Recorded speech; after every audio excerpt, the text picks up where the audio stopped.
Hello everyone, welcome to my journey. और मेरी journey में आप सबके साथ मैं मेरा 10 days Haryana CET main challenge लेकर आ रही हूँ, जो मुझे कंप्लीट करना है और आप सबके साथ शेयर करना है। ये है मेरा डे 1, जिसमें मैंने हरियाणा सीईटी के लिए सबसे पहले मैंने शुरुआत हरियाणा जीके से ही की है।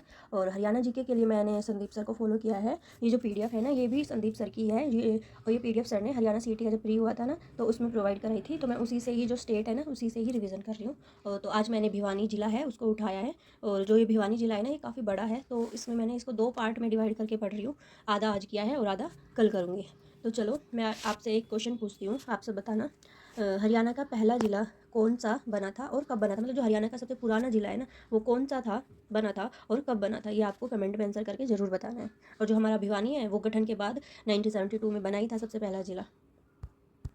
पीडीएफ के बाद मैंने किया संदीप सर की हरियाणा जीके की क्लास। और ये भी संदीप सर ने अपने ऐप पे दे रखी है, ये क्लास, ये फ्री है, तो आप सब भी कर सकते हो। तो चलो, इस क्लास से भी मैं आप लोगों से एक क्वेश्चन पूछ ही लेती हूँ। कि क्वेश्चन है कि हरियाणा के गठन होने से पहले आकाशवाणी की थी एक, वो रेडियो पे की गई थी वो आकाशवाणी, कि हरियाणा का गठन किया जाएगा, वो किसने की थी, आपको ये बताना है, ठीक है। और दूसरा क्वेश्चन ये बताना है कि हरियाणा गठन के समय देश का प्रधानमंत्री कौन था, ठीक है। पहला क्वेश्चन कि आकाशवाणी सबसे पहले रेडियो पर किसने की थी, और दूसरा क्वेश्चन है कि हरियाणा गठन के समय देश का प्रधानमंत्री कौन था। ये दोनों क्वेश्चन और एक वो पहले वाला क्वेश्चन, इन तीनों क्वेश्चन के आंसर आप लोगों को कमेंट में ज़रूर बताना है। हरियाणा जीके के बाद मैंने की मैथ्स में मेरा जो ज्योमेट्री वाला पोर्शन है वो वीक है, तो मैं आज आज मैं बस ओनली ज्योमेट्री की थ्योरी पढ़ रही हूँ, और इसके जो क्वेश्चन है वो कल प्रैक्टिस करूँगी। मैथ के बाद मैंने की कंप्यूटर के लिए मैंने जो मेरे ये पुराने नोट्स हैं, पहले मैंने एग्जाम दिए थे उसके नोट्स हैं, उससे रिवीजन किया है। और ये एक पीडीएफ है जिसमें चैप्टर वाइज क्वेश्चन दिए हुए हैं, और ये जो क्वेश्चन है ना, बाइलिंगुअल है, दोनों लैंग्वेज में है।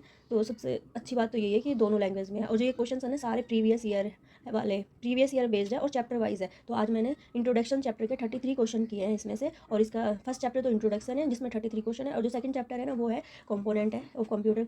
तो उस चैप्टर को मैं कल करूँगी। कंप्यूटर के बाद मैंने हिंदी की है। इसमें जो तत्सम तद्भव हो गए, विलोम शब्द और अनेकार्थी, तीनों को मैं एक साथ उठा के कर रही हूँ। और जो भी हमारी वर्णमाला है, उसका एक एक वर्ण से करूँगी मैं।